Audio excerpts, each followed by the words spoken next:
I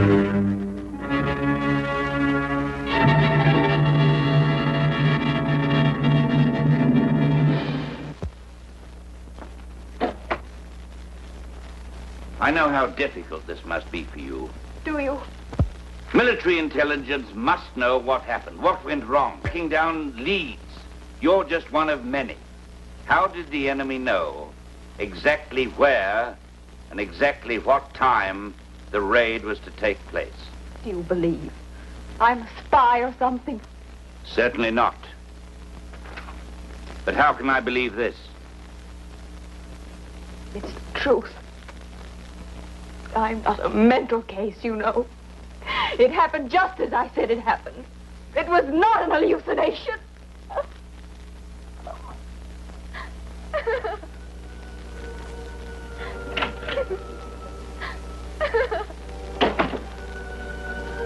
Hallucination.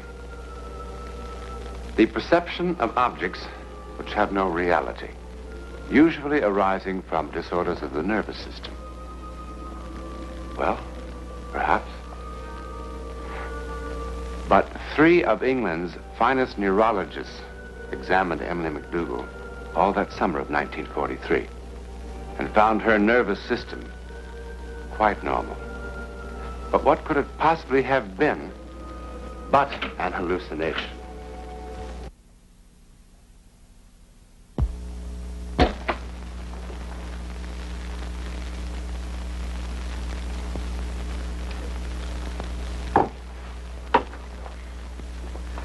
Mrs. McDougall, let us discuss some of the minor points of your statement. About this girl, Anne. So now Anne's an enemy agent, too, Well, she happens to be from Omaha, Nebraska, which I understand is still in Allied hands. Mrs. McDougall, we lost almost 6,000 men in that raid. Sorry. Now, tell me about Anne.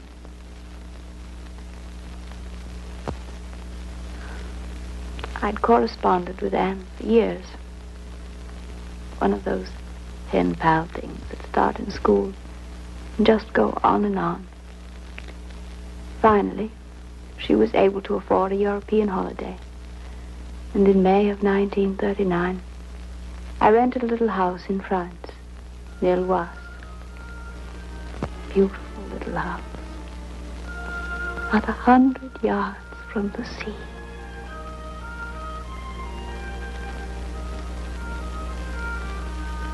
First, I thought it was the sea.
Time now.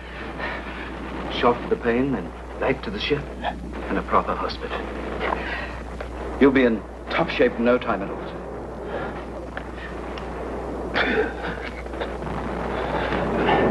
Come on. Take your mind off your troubles. Did you ever see such a bloody mess? Where were the ships, the planes? Could so many things go wrong? Hitler would dance a jig when he hears how we botched this one up. You'll make August 12th a national holiday. Free beer and pretzels for everyone. Hang on. The doctor will be here any second. Answer me. Why don't you answer me? Sergeant, Sir? if the doctor should come in time, Now, don't talk like that, sir. if I shouldn't get back, all right. Look up my wife. Understand? Make it as easy as you can. And tell her I love her. Emily, I love you.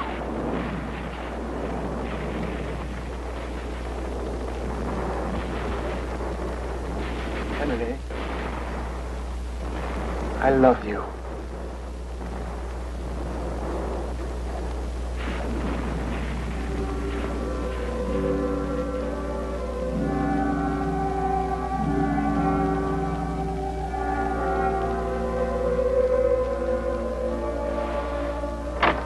Emily! Emily! Stop it! Stop it! What's the matter, darling? Everything's all right? Oh, come on now, calm down. Did you have a bad dream? Well, it's only thunder, dear. There goes our picnic. It's an awful dream. There was a battle. And they brought this man in. And he was so badly hurt. And as he was dying, he called my name. Emily, I love you. Darling, I thought a librarian was just supposed to dust the books, not read them. The hero dying in battle with the name of his beloved on his lips, just like a romantic novel. It's not funny. But it was only a dream. Didn't seem like a dream. Dreams never do. Now look, we only have a few days left in France and we're going to have fun. You'll be back in that musty library soon enough. Didn't seem like a dream. Now you go back to sleep, darling.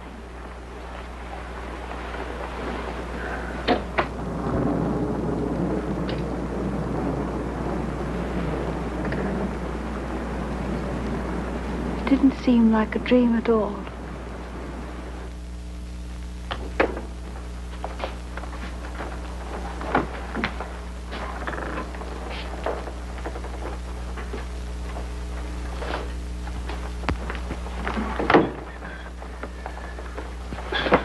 Sorry. 8 books are the maximum. But I need every one of them. And 10 more beside, to tell the truth. I'm sorry. But don't keep saying you're sorry. I need the books. I'm sorry. What is it?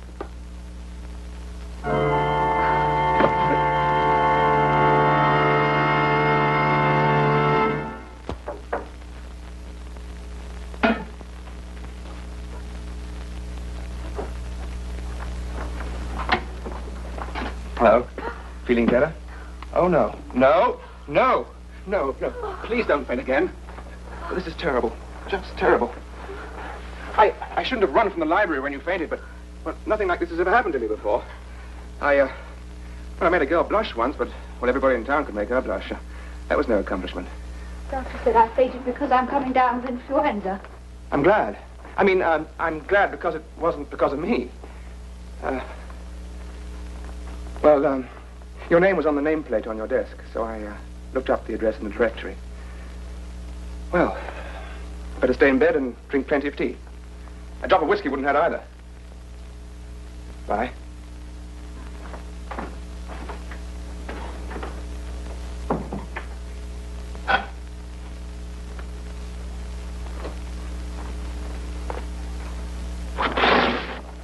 Sir, I'm terribly confused. Oh? About what? Have I seen you before? Well, I came down from Dorking. It's a little town 6 miles from Glasgow. And, I went to Liverpool when I was 6 years old for my eldest sister's wedding. I'm sure we didn't meet there. But it really was you. And you said my name. I did. I don't have influenza. And I don't faint when a man looks at me. Good. And I'm not a neurotic or a hysteric or anything like that. Jolly good. I did dream about you. It was a terrible dream. Oh, I apologize. You're making fun of me. No, I'm not. Really, I'm very sympathetic. You're laughing at me. No, really. Go away. I'm not laughing at you, Miss. Really, I'm not.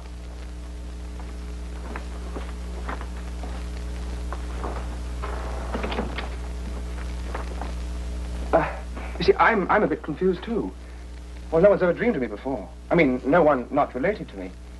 And fainting besides. Well, it shakes you up a bit. I know. Well, perhaps you dream of someone else. Someone who looks like me. Well, that's very possible. I mean, I've got a very ordinary face. You have not. You've a marvelous face.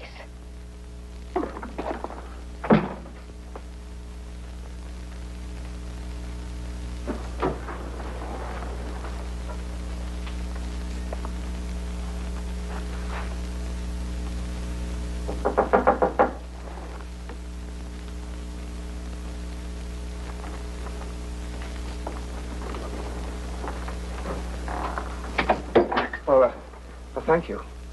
But I really haven't, you know. My ears are monstrous, and my eyes don't match. The left one's just a wee bit cockeyed.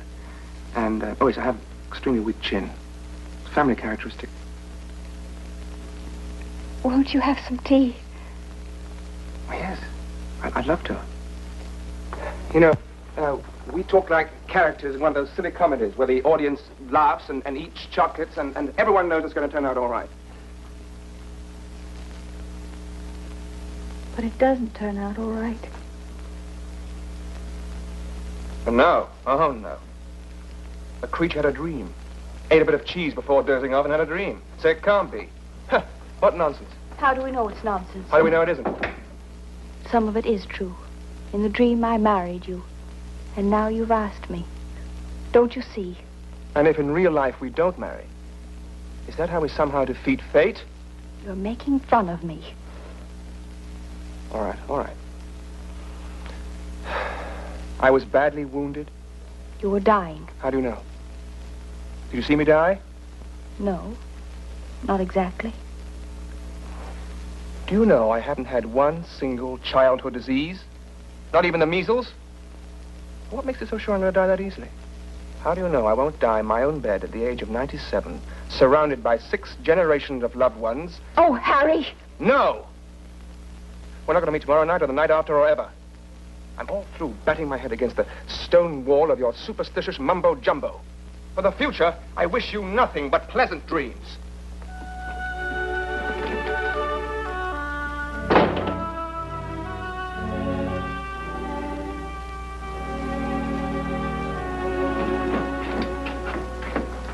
In that dream, or whatever it was, I was wounded in the war? Yes, of course. About the same age as I am now? Yes. What war? Thank you, my good man.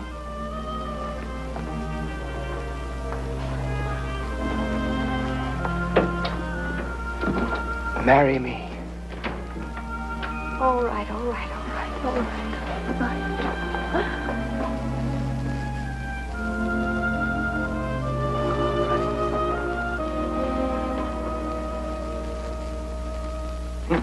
And I don't see why, if following our plan, in the next 2 months, we could...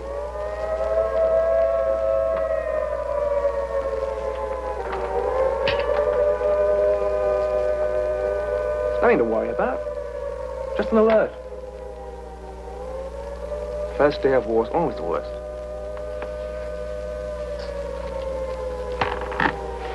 Emily, darling.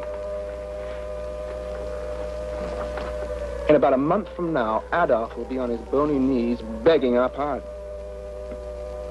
Can't you just hear the dear chap explaining the whole thing was a slight misunderstanding?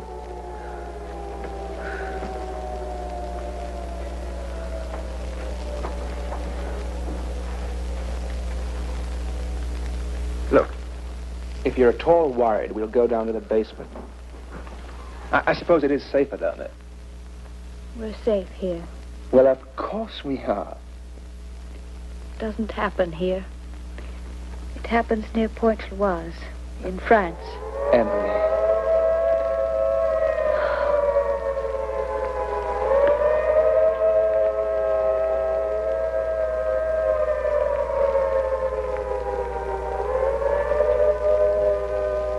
Emily.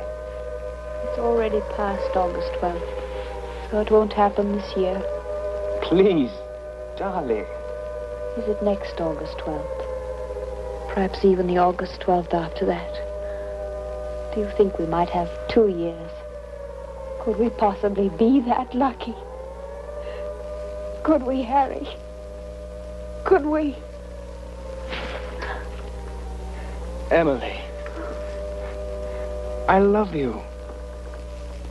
Dear Anne, I am approaching another August 12th. But unlike the agony of last year, when Harry's unit was stationed here in England, this year my darling is in Alexandria, Egypt. 5,000 long, long miles from that house, near Pointe-Loise.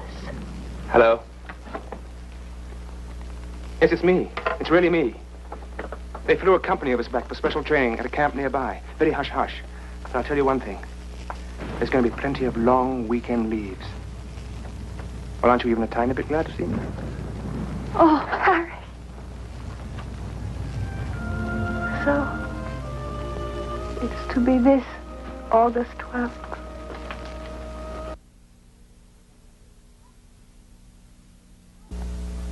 Harry? Harry? Yes, I'm right here.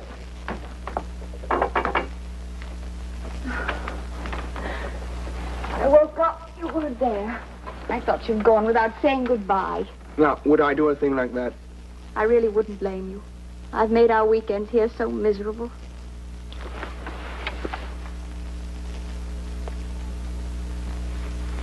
Why are you up so early? Oh, couldn't sleep. Why? No reason? How long have you been awake? I don't know. It's almost 5. I'd best start breakfast. Emily, Yes? you know, in that dream of yours, I was a captain, wasn't I? That's right. Thank heaven you're just a lieutenant.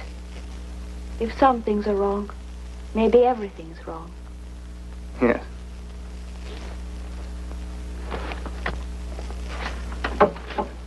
Also, where was that landing to take place again?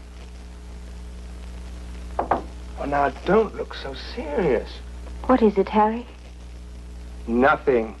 Well, after all, it's such a spectacular dream, I like to check up on it from time to time. Just to keep the facts straight. You know the dream as well as I. You know it's Pointe-Loise. We're going to land in Norway. What? Somewhere near Bergen. Darling. Sometime in November. Ah. Is that true? Well, of course. Why didn't you tell me before? I can get court-martialed for even telling you now. Harry, if you ever lied to me about this. I wouldn't. Yes, you would. All right. On some distant August 12th, when GHQ says, off to Pointe-Loise, boys, I shall instantly phone you and say, guess what? What good would that do? If you didn't tell me the truth, I'd never forgive you. Even if my dream were insane, and you came back, or if you die of your wounds. Until I died, I wouldn't forgive you. Forgive me for what? Sparing you senseless worry? Denying us one honest moment before we said goodbye.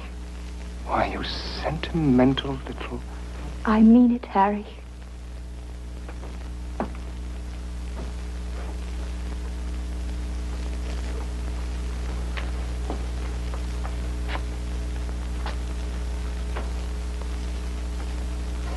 Point was. What? Oh, nothing. Nothing.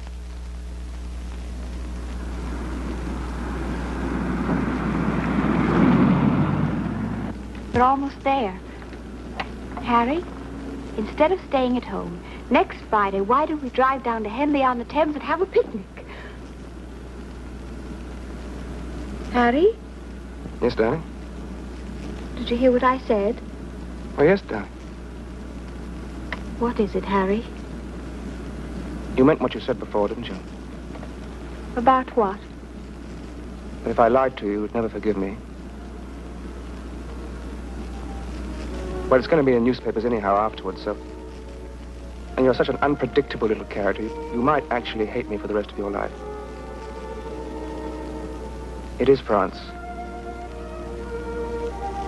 And we are landing August 12th. But I'll come back to you, Emily. I will. No, no!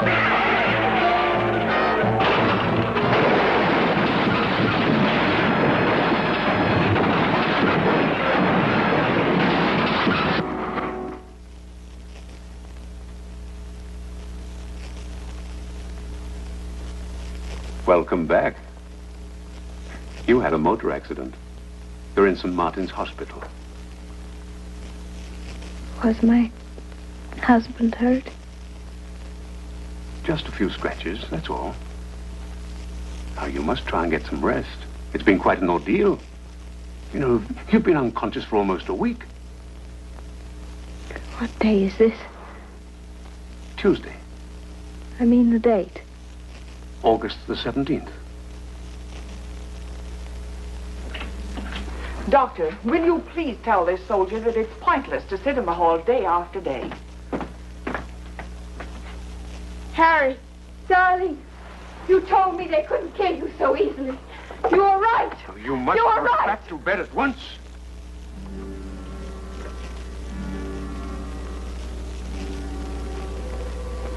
Harry's dead, isn't he?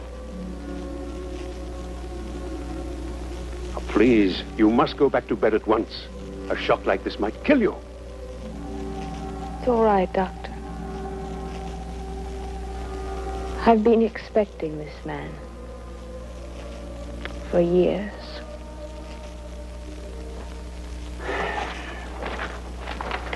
And you expect me to believe that the knowledge of this raid was a dream, an accident in time?